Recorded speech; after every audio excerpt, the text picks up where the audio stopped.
Are we ready? Is it sound on? Okay. Good morning, everyone. Chào quý vị. Today, the conditions seem to be appropriate. Sáng nay khi duyên có vẻ tới duyên, đúng duyên. We have a question submitted to us all the way from Spain. Thì là có câu hỏi từ bên Tây Ban Nha, that far away. And guess what his name is? Quý vị biết cái tên người này tên gì không? Any wild guess, please? Spanish person. What kind of name would be appropriate to ask a question about Buddhism? Cái người Tây Ban Nha, người tên gì hỏi nên hỏi câu gì về Phật giáo này? Huh? Roberta? No. Yes, ma'am. Jesus. Jesus. How is that?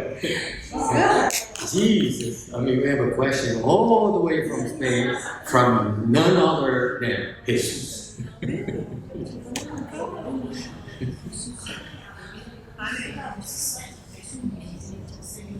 Yeah, caught my attention. Usually, we have questions on the internet, we ignore it for a month or two, kind of playing hard to get. Thường thường có câu hỏi trên mạng chúng tôi từ trả lời hay tại câu hỏi từ but this came from Jesus. Nhưng nếu câu hỏi là từ cái con thượng đế nên mình phải we make a special exception, okay? Nên mình phải trả lời đó. Would you like to know what he's wondering about? What is Jesus would be worried about? Thank you very much. Every morning it's like, you want to spill on my knees? Thank you. He said, if Buddha, Shakyamuni Buddha and other Buddhas, before they attained Buddhahood, were Bodhisattvas, and if as Bodhisattvas they had made the vow not to attain Buddhahood until all sentient beings have been liberated from samsara. Okay. How is it possible that we are not liberated and they have attained already Buddhahood? What happened to the vow? Okay? So typical of these Christians. Always finding holes in our Buddhist teachings. Mấy cái người bên Thiên Chúa giáo khi nào cũng là kính truyền, đó là cái sự sai lầm về cái kinh điển Phật giáo, lời dạy Phật giáo. Okay, what do you think? Quý vị nghĩ sao? And today, so many of you, I feel, are well qualified to answer this question. Ngày nay có rất nhiều người mà có nhiều việc sáng này, at least 7, 10, 13 of you. Which is a typical assembly for my master's temples. Từ chùa Ngài Điên Hóa khoảng chừng 10 người, 12 người tới làm chừng buổi sáng. On Sunday morning, 9:40, at best you find 12 people at my master's temple. Men, today in particular, there's so many men here. That's very unusual. Usually men, during football season, you never find them at the temple. Nhất là đàn ông xứ Mỹ nằm ở cái mùa mà football là đừng học mà tới cái chùa. So what do you think? Okay, first of all, Jesus.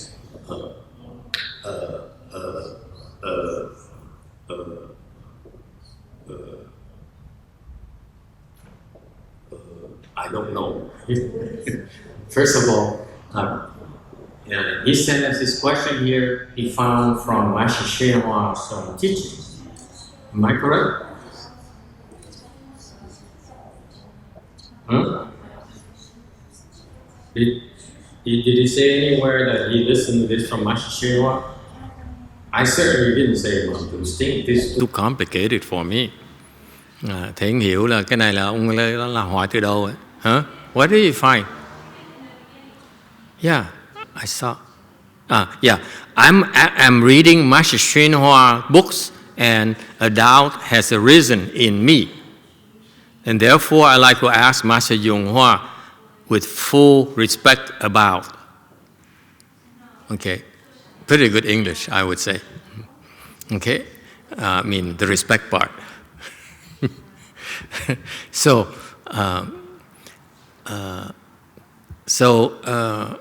my first reaction is,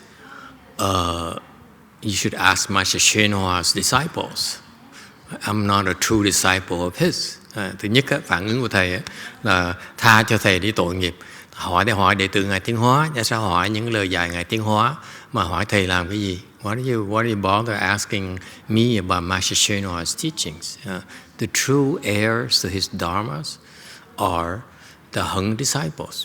Những cái người mà thừa kế của pháp Ngài Tiến Hóa là bên họ Hằng bên kia, chứ mình chỉ là học sơ sơ. I only learn a little bit from Master YongHua, so why do you bother asking me?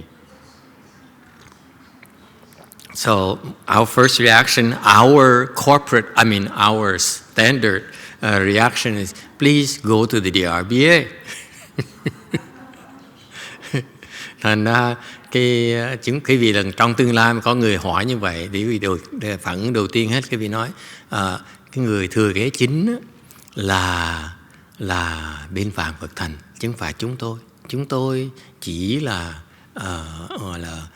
gì đó, không phải vãng sinh. What do you call that? Chúng tôi chỉ là gì? Hậu sinh. We are even much lower than Master YongHua's disciples. Chúng tôi là trình độ thấp hơn Ngài Tiến Hóa nhiều.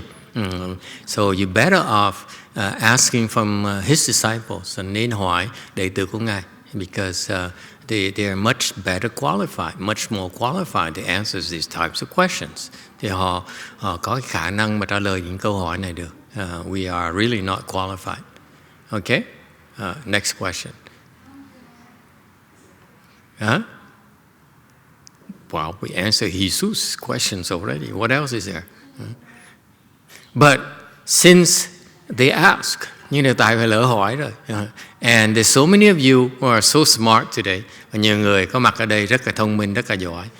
Very experienced, very knowledgeable about Buddhism. Và nhiều người rất hiểu về Phật giáo. Why is that? Tại sao như vậy? Please help answer.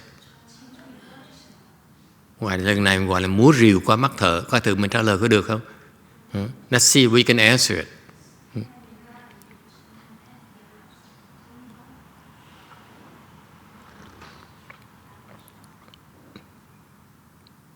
He's asking about, let me repeat, let me paraphrase his question. Để tôi hỏi lại. He says that the Buddhas, in the Bodhisattva practice, they all made a vow to save all living beings. Okay? If they don't save all living beings, they vow not to accomplish Buddhahood. Thì thầy nhắc lại cái lời hỏi là những cái Đức Phật khi mà họ tu Bồ Tát Đạo đấy, thì tất cả họ đều phát cái nguyện rằng họ sẽ cứu độ tất cả chúng sanh. Nếu như mà không cứu độ được chúng sanh thì họ sẽ không bao giờ thành Phật hết. Okay? Is it true or not? Đúng là không đúng? And now he says, now there's so many Buddhas. There's Shakmuni Buddha. Bây giờ là có nhiều Phật lắm. Có Phật Thích Ca Mâu Ni. Who else do we have? And there is Amitabha Buddha, since we're a Pure Land session. Rồi còn có Phật A Di Đà. Tại sáng nay chúng ta tu với pháp Tịnh Độ. What else? There is also Medicine Master Buddha. Rồi có Dược Sư Phật. And then there is also Maitreya Buddha. Có Đức Phật Di Lặc. And then what else? Who else? Vimalakirti Buddha. Có Vimalakirti Phật. Yes. What else do we have?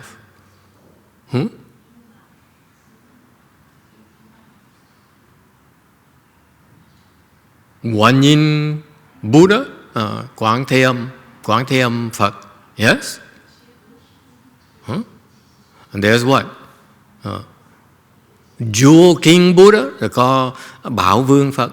Yes? Jewel King. Bảo Quảng King. Bảo Quảng Phổ. You just recited Amitabha Buddha Sutra. Khi vừa mới đọc xong cái phần Phật Di Đà đó. What else do we have? Yeah, there's so many of you that you should be able to answer that. So many Buddhas, yes? This is a difference between Mahayana and Hinayana teachings. Hinayana teachings that's usually available in Europe only talks about Shakyamuni Buddha. In Mahayana, we have countless Bodhisattvas and Buddhas. Nguyên Thủy đó là có mặt ở trên Âu Châu nhiều hơn là Đại Thừa. Nguyên Thủy á, thì dạy rằng chỉ có một Đức Phật Phật Thích Ca Mâu Ni thôi. Còn bên Đại Thừa mình có vô lượng vô biên Phật. Okay? Countless Buddhas. All right? So that's the first correction. It's not just Shakyamuni Buddha. It should be countless Buddhas who made and countless Bodhisattvas. Thành cái này là vô lượng vô biên Phật, vô lượng vô biên Bồ Tát. So far so good. And all these Buddhas and Bodhisattvas not just made that vow, but they made countless vows. Không phải riêng lập cái nguyện đó không, mà còn lập vô lượng vô biên nguyện nữa. So far so good. This is Mahayana. Đây là Đại Thừa. Am I correct? Đúng là không đúng? I can't hear you. Oh, thank you. Okay, louder. Thank you. Okay, so the countless vows. And one of his vows that he's questioning about is the Buddhas and Bodhisattvas they vow to save all living beings, countless living beings. Rồi còn một cái lời nguyện, một cái ông Jesus này, ông thắc mắc là nguyện là độ vô lượng vô biên chúng sanh. Okay, meaning that includes us. Vô lượng vô biên sanh là trong chúng ta có trong đó. Yes or no? That's great news. It includes Jesus as well.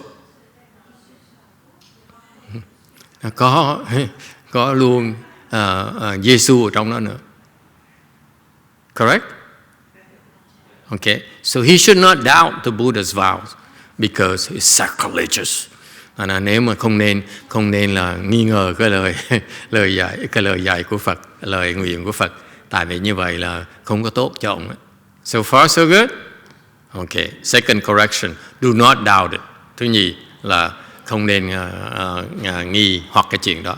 But because we Mahayana, it's okay to doubt the Buddha's questions.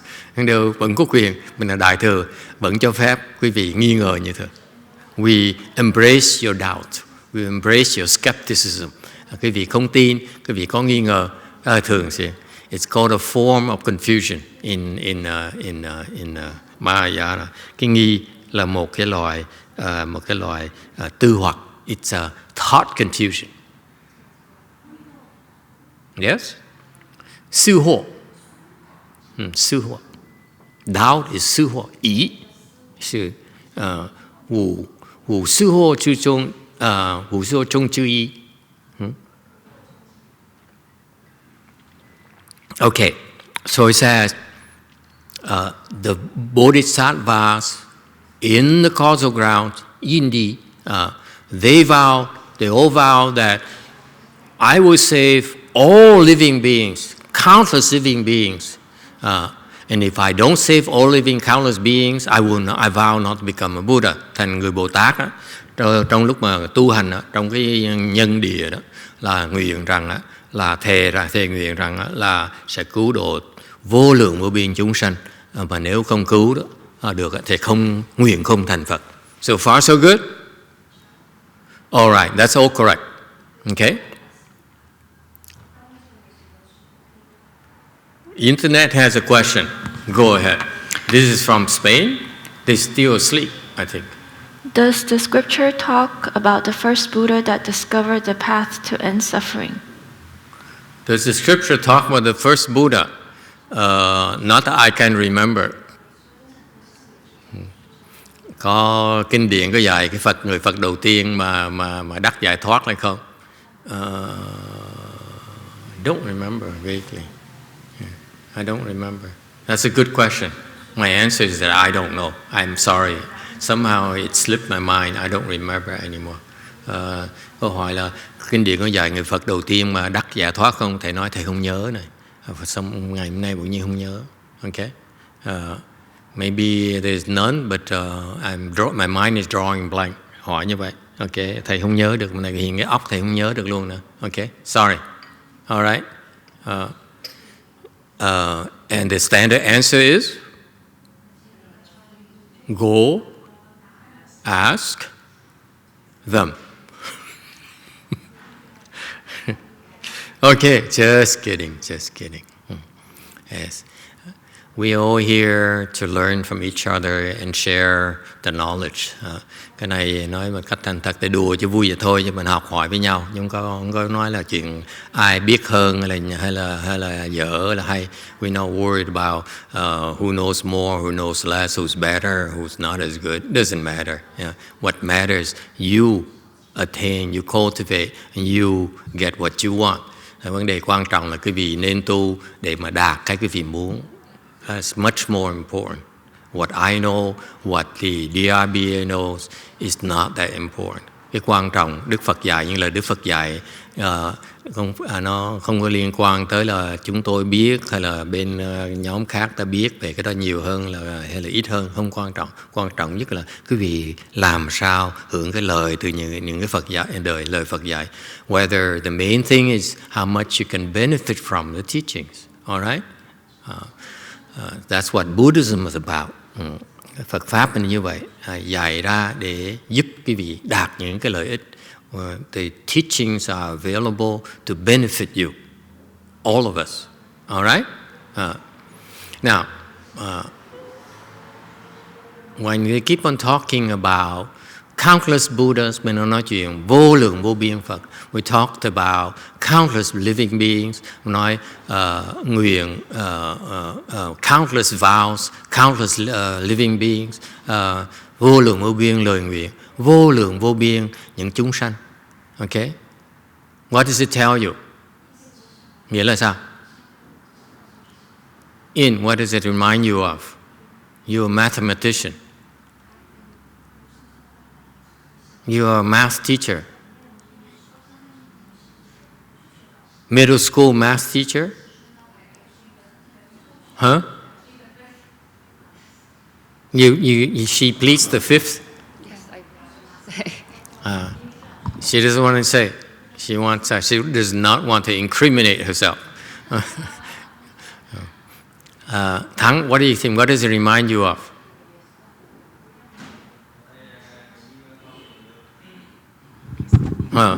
It reminds me of a car.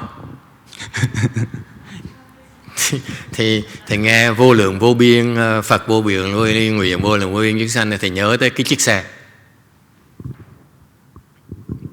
What kind of car? Rồi xe gì? Not red. Mấy chiếc xe đỏ gì? Hả? The infinity cars. Xe infinity. Anyone has an infinity car? You are so poor, aren't you? Quý vị nghèo vậy sao? You can't even drive an infinity. Lái xe infinity không được hả? The used one are very, very cheap. Xe cũ nó rẻ lắm. And good quality. Và rất là tốt. Don't you agree?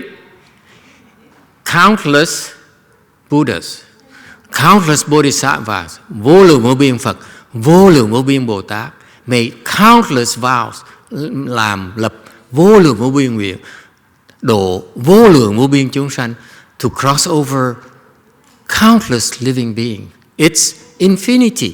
Infinite number of Buddhas, infinite number of Bodhisattvas, infinite numbers of vows to save infinite numbers of living beings. That's Mahayana right there. Cái đó là Đại Thừa.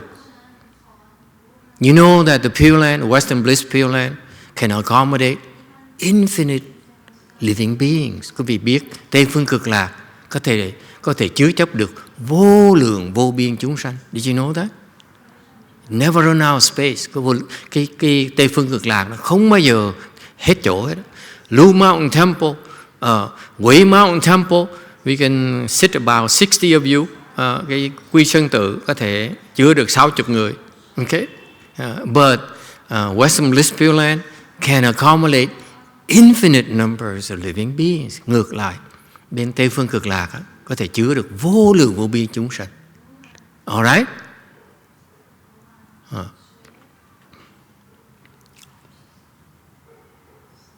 Go on. Okay, so the question is, since the Buddha vowed to save infinite living beings, otherwise they would not become a Buddha, achieve Buddhahood. And we are not saved yet. Jesus says, Jesus is not saved yet. Then what happened to the vows? Thành câu hỏi là bây giờ đã lập vô lượng vô biên, cứu vô lượng vô biên chúng sanh, mà bây giờ tôi là chưa được giác ngộ. Quý vị chưa được giác ngộ. You are not saved yet. What happened to the Buddha's vows? They became Buddhas. They're Amitabha Buddha. There's Jewel Bảo Quảng King, Jewel King Buddha. There is Bảo Sân King, the Jewel superior jewels of Buddha, and so forth.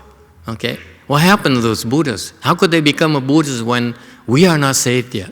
Thành câu hỏi là có vô lượng vô biên chúng sanh mà chưa được độ như chúng ta, mà tại sao những người kia đã thành Phật được? What happened to their vows? Cái nguyện họ sao chuyện gì xảy ra?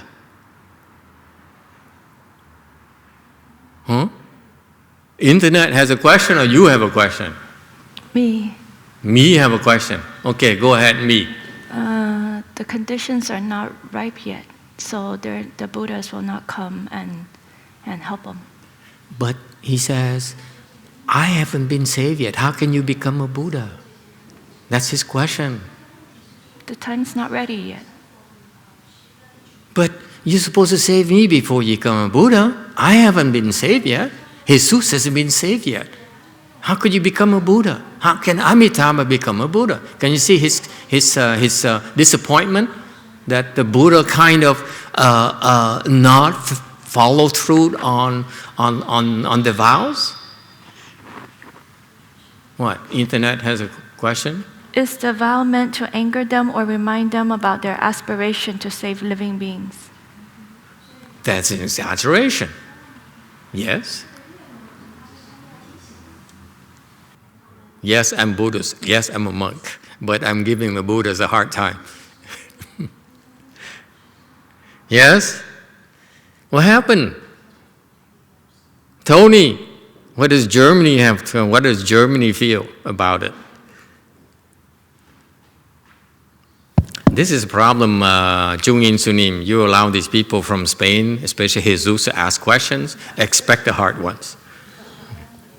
I remember they made these great vows. Doesn't mean they have to do it.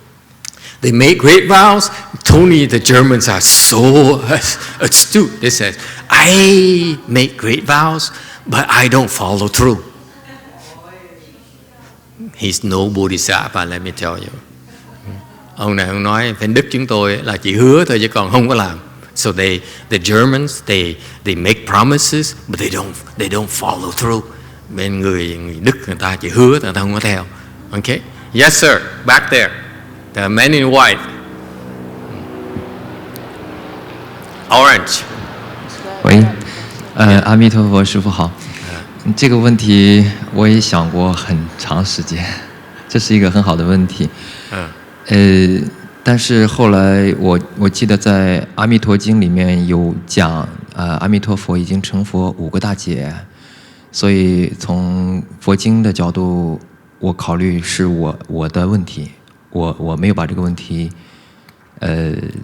我不应该怀疑佛经所讲的话，所以后来我不知道我想的对不对，我后来想出来的结果是，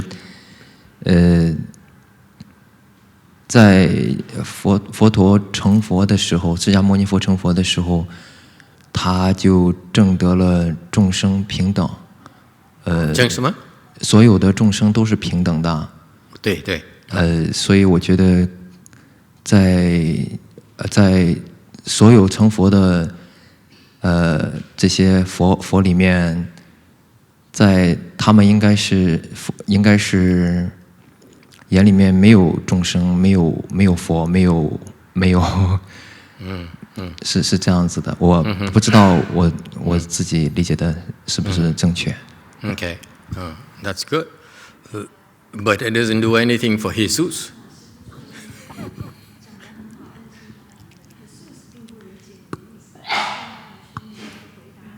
So he says from the sutra, Amitabha Sutra, it says Amitabha has become a Buddha for 5 kalpas already. So from his point of view, he thinks we should not doubt what the Buddha has to say. And also he mentioned that when Shakyamuni Buddha became Buddha, he believed that he achieved that everybody is equal. So to Buddha, there is no sentient being, no Buddha, no me, no you. That's correct. But my concern is that we need to have more compassion. The people like Jesus, who have said, what happens to me? How come I'm not saved? Why didn't you bother saving me? Okay? That's what the question is about. Okay? And I feel that because I haven't been saved either. Thầy nói cảm ơn ông Jesus, tại vì chính là thầy cũng chưa được cứu nữa. Thầy mới hỏi tại sao mà A Di Đà Phật không cứu thầy? Thích Ca Mâu Ni Phật cũng I asked the same question too. I said, how come Shakyamuni Buddha became a Buddha and didn't save me? Thầy vẫn thắc mắc tại sao Thích Ca Mâu Ni Phật thành Phật mà không cứu thầy. Just a minute, there is the internet question first. Yes? Why do they need to save us? Because they made a vow to save living beings, otherwise they will not become a Buddha. That's what the vow is. The vow is very powerful. Cái lời nguyện Phật rất là hay. Tôi lời nguyện là thề nguyện là độ vô lượng vô biên chúng sanh, nếu không tôi không thành Phật. Yes, Vicky. So, Master, isn't it possible that there are still those bodhisattvas that are still waiting to become Buddhists? So, those bodhisattvas have time to save the rest of us. You're getting close. Gần đúng rồi. Nói là còn Bồ Tát chưa thành Phật. Thì họ có cơ hội. Yes, Germany. Maybe they don't have a choice. So if the conditions the Buddha right, have no choice. They become Buddhas. These German people are so original. if the conditions right, then maybe they become a Buddha naturally. Buddha has all kinds of choices, my friend. Phật không có lựa chọn mà phải thành Phật. What kind of Buddhas are we? We become a Buddha because we must become a Buddhas. Yes. Get some rest, Tony. Don't work so hard. Yes. The Buddha wants to save us. It's us that is rejecting them. The clue, I gave you the clue already. Why did I talk about infinity? Thầy cho cái vị cái mớm lời cho cái vị rồi. I made a drop hints already. Okay, some of you almost got it. 1-2 người đã gần trúng rồi. I first want to give you the Western answer, and then I give you the Asian answer. Okay? If you ask the Asians, I asked the same question, by the way, years ago at the CTTB, when I was a novice. 25 years ago, I asked the same question at the CTTB. 25 năm trước, thầy vào thành thầy hỏi câu hỏi như vậy luôn nữa. Okay? So I was given an Asian answer by a Caucasian monk. Thì một ông sư người da trắng đó, cho thầy câu trả lời, mà trả lời đó vừa trong cái kinh điển người Á Châu. So today I want to first, don't want to repeat that. I want to give you a chance to come up with a Western answer, Western educated answer. Thầy hôm nay thầy phải nói là mình phải cải tiến một tí, mình trả lời theo phương diện người Tây phương. Okay, let's give an answer from Westerners' perspective. Okay, that's why I dropped you the hint. Infinity. Thanh thầy mới mớm lời cái vị là cái infinity. What's infinity again? Vô tận. Okay? Come on. You Western educated people, mấy người mà đã có bằng, those who have been educated in have had a Western education, những người đã có cái bằng cấp bên come on, pressure's on you. Come on. Yes. Orange. 喂啊，刚才师父问想到那个无量无边这个词，我想到的是宇宙，因为宇宙是无限的，没有边际。That's right. Okay.所以我想众生也是无边无际，愿也是无边无际的。Right. Okay. Yeah. 不知道。 Very good. On the right tracks. Gần đúng rồi. Getting close. You're getting closer and closer. Yes. Translate. Ingles. When Master says infinity, I'm thinking about the universe. The universe is infinite. It has no boundary. So the living beings are infinite. Has no boundary neither. When you talk to Westerners, you have to use science. Okay? To validate your point, to prove your point. Nói cái người Tây phương phải nói dùng những cái khoa học nói. Otherwise, Westerners will not believe it. Người Tây phương không tin. Agree, disagree. Okay. Now, why did so many Bodhisattvas became Buddhas already? Tại sao vô lượng vô biên Bồ Tát đã thành Phật rồi? Why is that? Because they save countless living beings already. That's what you answer.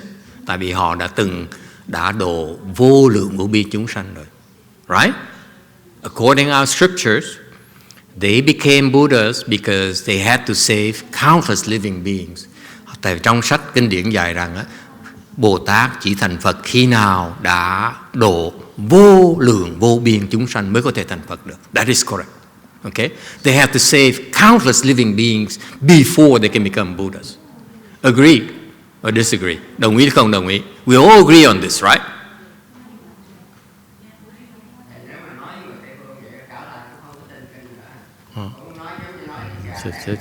Just wait a minute. So far, so good. You agree?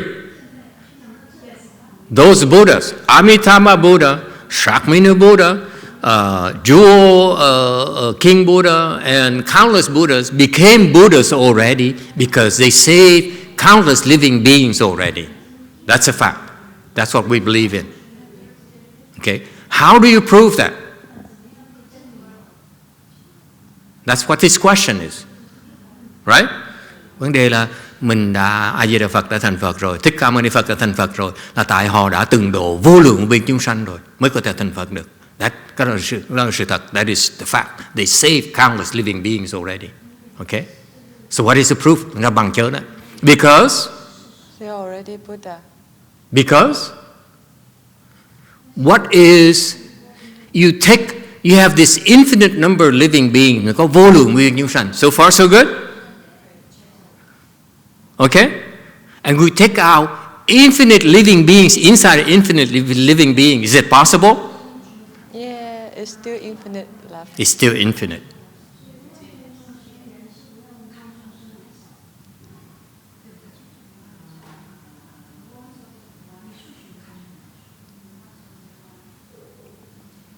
Nếu quý vị lấy trong cái vô tận mà lấy cái vô tận ra, nó vẫn là vô tận như thường. You can take infinity out of infinity. Từ cái vô tận này, vô tận vô biên chúng sanh, mình lấy cái vô tận vô lượng vô biên chúng sanh vẫn có thể lấy ra được như thường. And you take infinite number of living beings from the third level, from the fourth level, fifth level. It's still infinity, isn't it? Yeah. I just proved to you mathematically, to the Westerners, that it's possible. Thì mới chứng minh, dùng cái toán học chứng minh cho họ thấy rằng, cho người khoa học gia rằng mình lấy từ vô tận, có cái vô tận đó, mình lấy vô tận ra khỏi cái vô tận nó vẫn còn vô tận như thường, và lấy vô tận ra khỏi vô tận của vô tận nó cũng gọi là vô tận như thường. Right? You can go as infinite times is still infinity. Agree, disagree? Agree, disagree? Because if you take infinity out of infinity and it ceases to be infinity, then it's no longer infinity. Tại vì nếu quý vị từ vô tận lấy ra vô tận, lấy ra vô tận, xong từ vô tận lấy ra vô tận nữa, lấy ra vô tận nữa, mà nó ngừng lại thành vô tận, cái đó không phải là vô tận nữa. Đúng không? You can take it out infinite amounts, infinite times, it's still infinity. I just proved to you using mathematics. And that's why I thought that a mathematician or an engineer should be able to answer these types of questions.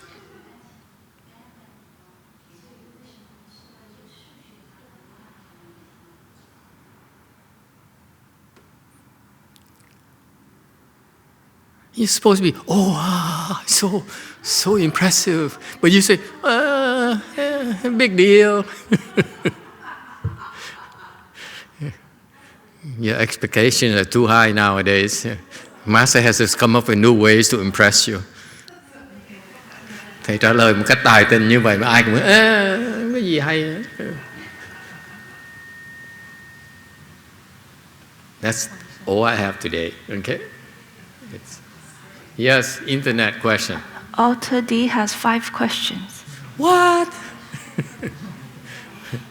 Yeah? Is Shakyamuni the only one who's been saved? Or is he talking about Jesus Christ? Sorry? What's the question again?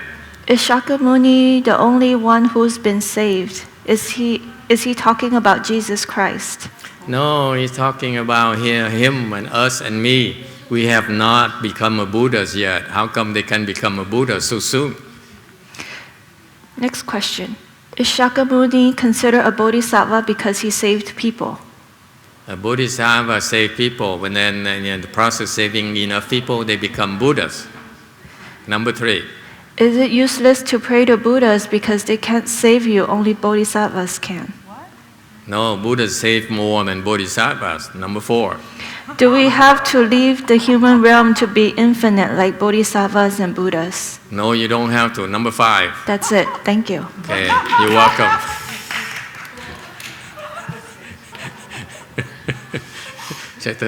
Time is off. We're running out of time. When you give me a lot of time, I give you very long answers.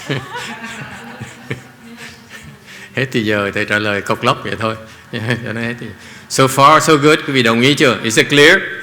Okay. So the question is like you, or some of your question, you almost touch upon the answer, but basically, it's true that we are not saved yet because there's still bodhisattvas at work trying to save us as well. Thành ra câu trả lời là giảng thêm cho ông Jesus biết là bây giờ quý vị chưa thành Phật, đừng có lo, tại vì có rất nhiều Bồ Tát chưa thành Phật và họ đang tu hành rất là cực khổ, rất là tinh tấn để cứu quý vị. There's so many bodhisattvas who are cultivating very, very hard in order to try to save people like Jesus and us. That's a good news. Okay? Cái đó là cái lợi điểm của bên Phật giáo mình. Okay? Là có rất nhiều Bồ Tát đang tu hành để mà giúp chúng ta. And one of the way they try to save us is, một cách họ cứu chúng ta is to bring all of you who cannot cultivate to go to the Pure Land. Và một cách mà rất quan trọng đối với những Bồ Tát này đó là giúp những người như chúng ta mà không có biết tu hành qua Tây Phương Cực Lạc để mà thành Phật. You go to Western Bliss Pure Land, one lifetime you become a Buddha. Qua bên Tây Phương Cực Lạc một kiếp trở thành Phật. And you never be sick again. Quý vị không bao giờ bệnh nữa. Never ever again. Never suffer again. Không bao giờ khổ nữa. So far so good? Okay. internet still has a lot of questions. Are there a lot of bodhisattvas that don't ever progress beyond 8th ground? In other words, they just stay there forever. No, that's not possible. Bây giờ có những Bồ Tát mà không bao giờ vượt qua cái bát địa Bồ Tát, không bao giờ tiến bộ, thì nói là không thể có được. Once you become a bodhisattva, the Buddhas are always watching for you and making sure you progress. Một khi một cái vị đạt tới Bồ Tát địa rồi đó, thì Đức Phật luôn luôn ý niệm, tưởng niệm quý vị và âm thầm giúp đỡ quý vị để quý vị luôn luôn được tiến bộ để trở thành cái Phật quả. It's guaranteed. Okay? Once you're a bodhisattva, now it's a different ball game. Một khi quý vị làm Bồ Tát rồi đó, now the Buddhas are your teachers. Lúc đó là Phật là thầy của quý vị. Trust me. The Bodhisattva has countless Buddhas as their teachers. Bồ Tát đó có vô lượng vô biên Phật để mà làm thầy cho họ. That's what's so nice about Bodhisattvas. Bởi vậy làm Bồ Tát sướng dễ sợ, thưa quý vị. Okay? Countless Buddhas will be teaching them. Vô lượng vô biên Phật dạy cho họ. Did you know that? Okay? So that's why you have so many teachers that eventually one will, when the time will come, one of them will teach you to rise above your obstructions. Thì có nhiều thầy giỏi như vậy đó, thành ra chung quy quý vị cũng sẽ được vượt qua được những cái kẹt, những cái nạn của quý vị. Okay? But this question is very good because 8th ground Bodhisattva tend to be stuck there. It's very difficult to get out of. Câu hỏi này, cái người này thông minh dễ sợ, tại vì người này hiểu Phật giáo. Tại vì bên Phật giáo mình Đại thừa mình biết rằng khi mà quý vị tới Bát Địa Bồ Tát rất dễ bị kẹt. Once you get to 8th ground Bodhisattva, it's very easy to get stuck. Okay, it's the equivalent of the Hinayana of the fourth stage Arhat. Nó tương đương như là bên nguyên thủy đó, tới tứ quả A-la-hán đó, rất dễ bị kẹt. It's very easy to get stuck in fourth stage Arhat. All right? That's why. Nó vì vậy đó. That is why the Buddhas are very tough. The Buddhas scold the fourth stage Arhat, very often scold fourth stage Arhat. Thành ra trong cái kinh điển mình, Đức Phật luôn luôn là của trách cái người tứ quả La-hán. They really scold the fourth stage Arhat very often. Mắng hoài à. Okay? Because otherwise they get stuck. Nếu không, họ bị kẹt. They don't listen. Fourth stage Arhat, they don't listen. They're in big danger. They don't realize that. Tứ quả La-hán bị kẹt mà không biết. Họ rất là trong cái tình trạng rất là nguy hiểm mà họ không hiểu chuyện đó. That's why the Buddhas often scold them in Mahayana. Trong kinh điển Phật giáo Đại thừa mình đó, là mắng Phật, mắng tứ quả La-hán nhiều lắm. Okay? Last question. Is the Bodhisattva the same as enlightenment, or is that a Buddha? So if a person reached enlightenment, they are considered Bodhisattvas. Then That's what correct. about the Buddha? Right. Then what about These the people, Buddha? for your reference, so this person's reference, enlightenment refers to you reach a state of bodhisattvas. Cái giác ngộ bên Phật giáo mình có nghĩa là quý vị phải trở thành Bồ Tát. When you are enlightened, okay, in Mahayana, the big enlightenment is called bodhisattva. The small enlightenment called fourth stage Arhat. Bên Đại thừa mình tiểu giác ngộ gọi là tứ quả La-hán. But we're talking about big enlightenment, then it's a bodhisattva position. The Buddha is the wonderful enlightenment, the ultimate enlightenment. That's the highest level of enlightenment. The enlightenment of the bodhisattvas are not as complete as the enlightenment of the Buddhas. Cái sự giác ngộ của Bồ Tát đó, nó còn có những cái khuyết điểm mà Đức Phật không có. So that's why once you become enlightened, you keep on polishing yourself like a diamond. you polish another facet. It's still a diamond, but you keep polishing more facets of the diamond until it's complete, it's perfect, becomes a perfect diamond. Thành ra giác ngộ Bồ Tát cũng giống như cái viên kim cương vậy. Cái vị trở thành một cái Bồ Tát là giống trở thành một kim cương rồi. Thành mà phải bắt đầu, lúc đó phải bắt đầu gọt giũa để càng ngày càng khắc cái cương càng ngày nó trở thành một cái kim cương nó có giá trị. Okay? Does it make sense to you? Enlightenment is like your substance is that of a diamond. Thì cái giác ngộ giống như là cái thể cái vị là một cái ngọc, cái hòn đá là kim cương. Thì bây giờ phải cần người thợ. Now you need a craftsman to help you carve it, okay? Cut it so that it becomes a real diamond of value, okay? Thằng có viên đá là kim cương rồi, thể nó là kim cương, thì phải cần người thợ rất là giỏi để mà gọt tỉa nó để trở thành một cái viên đá kim cương mà người ta có thể dùng được. So far so good, okay? All right, and finally, this is what the Asians say, and I want you to know about that. Cái này về cái trả lời người Á Châu. In Asian scriptures, if you ask the Asian teachers, quý hỏi những người thầy, or probably ask the DRBA people, they probably give you this answer. Quý hỏi bên hàng như bên người Á Châu hoặc là bên Vạn Mật Thành, thì nghĩ họ trả lời những câu hỏi như vậy.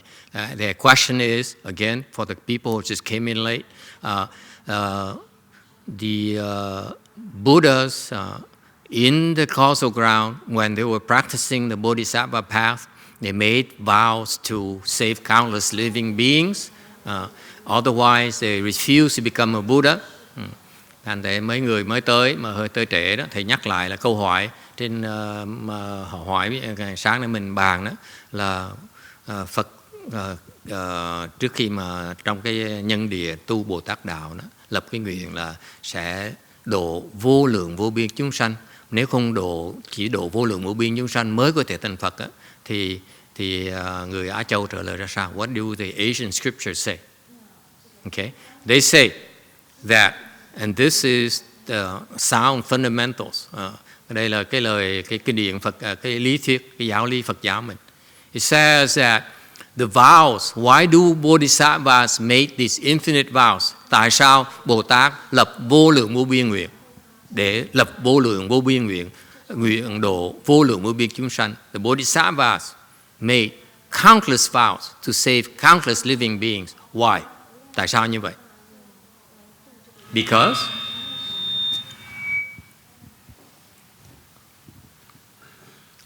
why? Huh? Because it's requirement to become a Buddha. So Western. Because you must. It's the law. Anyone else? Tại sao? That's not true Asian teaching. Asian, they don't believe in laws. Why? Yes. Master, is it because of their compassion towards all living beings? To Getting help close. them get out of suffering and get out of Anyone the else? Why? Why did they make countless vows to save countless living beings? Infinite vows to save infinite number of living beings. Bồ Tát lập vô lượng vô biên, vô tận cái nguyện, nguyện độ vô tận chúng sanh. That's what Bodhisattvas do. Bồ Tát làm như vậy đó. It's true. Why? Yes, in the back, black. 因为他们那个佛和众生是一体的，从本质上讲是一体的，一模一样的。所以当他明白了以后，他一定要发大愿，这样才可以的。Very good. Getting close. Nói tại vì Phật với chúng sanh là một thể, thành ra họ phải lập cái nguyện như vậy. Very close. Anyone else? Because the Buddha state is unlike yours. Tại vì cái cảnh giới Phật nó khác cái cảnh giới của quý vị. It's not the same as yours, not the same as hers. No. Look at mirror. No. What is the difference between the Buddha state and our state? I gave you the clue already. Oh my God. You guys don't pay attention. Don't pay attention to my words at all. Quý vị không để ý lời thầy dạy sáng nay nơi. Buddha's mind is infinite, unlike yours. Cái tâm của Phật nó khác cái tâm của quý vị. Your mind is like, what do you think of? Cái tâm quý vị là sao? You worry about what? Your family. Quý vị lo gia đình quý vị. Yes or no? Don't you worry about your family? Huh? And then you worry about what? The Koreans, what do they worry about? The Koreans. They worry about your ancestors. Rồi người Đà Hàn là lo về cái tổ tiên của mình. Yes? Your mind is limited. The Buddha's mind, he's worried about not his family, but also all the families. Phật, tâm Phật không phải lo cái gia đình của Phật không, mà that's why after he became a Buddha, he saved his family and he continued to save all the other families as well. Right? He saved his son and saved all the sons in the world as well. He saved his wife and then continued to save all the wives of the world. Right? He saved his father and continued to save all the fathers in the universe because his mind is infinite. Quý vị thấy không? Đức Phật khi mà thành Phật rồi thì về cứu vợ, xong cứu vô lượng vô biên vợ khác của người khác. He saved countless wives from countless other living beings. Yes? Because his mind is infinite. Tại cái tâm Phật là tâm vô lượng vô biên. Your mind is only stuck on your family. Okay? Cái tâm quý vị kẹt, vấp vào cái gia đình của mình, vấp vào tổ tiên của mình. You're stuck on your ancestors, you're stuck on your family, you're stuck on your children. Okay? Tâm quý vị nó kẹt vào, còn cái vướng, có cái hạn chế. So your mind is limited. The Buddha's mind is unlimited. Cái tâm của Phật nó là một cái tâm vô lượng vô biên. And in order to get there, muốn đạt tới cái vô lượng vô biên đó, you have to start making infinite vows. One lifetime you become a Bodhisattva, you vow to save chickens. Một cái đời Bồ Tát đó, lập cái nguyện làm Bồ Tát để mà cứu vô lượng vô biên con gà. You know that? And then one lifetime you become a Bodhisattva in order to save countless Spanish people. Rồi còn lúc làm Bồ Tát nguyện là tôi sẽ độ vô lượng vô biên người Tây Ban Nha, just for Jesus' sake. Okay? Can you see that? That's why the Bodhisattvas have to practice the Bodhisattva path for so many lifetimes. Thành cái người Bồ Tát đó, và tu cái đường Bồ Tát đạo nó vô lượng vô biên kiếp. Mỗi kiếp lập vô lượng vô biên nguyện. So each time they become a Bodhisattva in the world, in the universe, they make vows, and they make more vows, and make more vows, more vows, more vows, and more vows. Is that clear? Nghe có hiểu không? Okay? And that's by doing that, okay, they eventually forgot about becoming a Buddha. Từ lúc đó rồi, tại vì họ quen cái đường, họ cứ hiện làm Bồ Tát, hiện phát thân làm Bồ Tát, xong lập cái nguyện để mà độ chúng sanh, xong lần sau làm Bồ Tát chỗ khác độ chúng sanh. So what they do is lifetime after lifetime, they come to a world to save living beings. Họ tới cái chỗ này, họ sinh ra làm Bồ Tát để độ chúng sanh. Just like my master, my late master, Master YongHua, he came to China to save a lot of Chinese, and came to Hong Kong to save a lot of Hong Kong people, went to Australia to save a lot of Australians, he came to the US to save a lot of Americans, and then he died. Như Ngài Tiến Hóa, Ngài tới đây là cứu người Tàu, cứu người Hồng Kông, cứu người Úc, cứu người Mỹ, xong rồi chết. And guess what he's doing now? What he's doing now? He came back. He continued to save Americans and a lot of people. Và trở về lại đây đang cứu tiếp. And he also went to other countries, other Buddha lands to save more living beings. Và Ngài cũng đang qua mấy cái Phật độ khác, đang cứu chúng sanh khác. You know that? So that's what he does. No questions. I don't want like his questions anyway. Okay? So what happened to the Bodhisattvas? Người Bồ Tát đó, cứ cứu hoài. They get used to it. Làm cái riết nó quen rồi.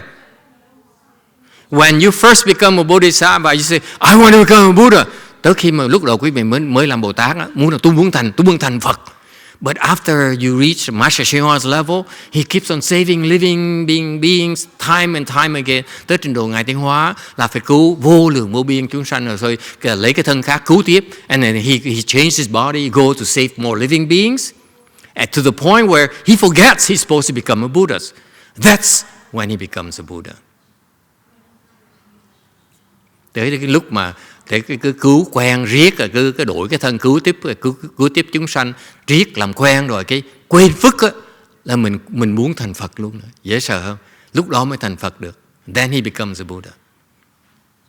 Because then his mind is infinite. Because if you still want to become a Buddha, your mind is not infinite. Tại vì lúc đó nếu cái tâm quý vị mà muốn trở thành Phật á, cái tâm quý vị chưa phải là vô tận vô biên. Make sense? Okay, thank you everyone. Cảm ơn quý vị, ngừng lại ở đây.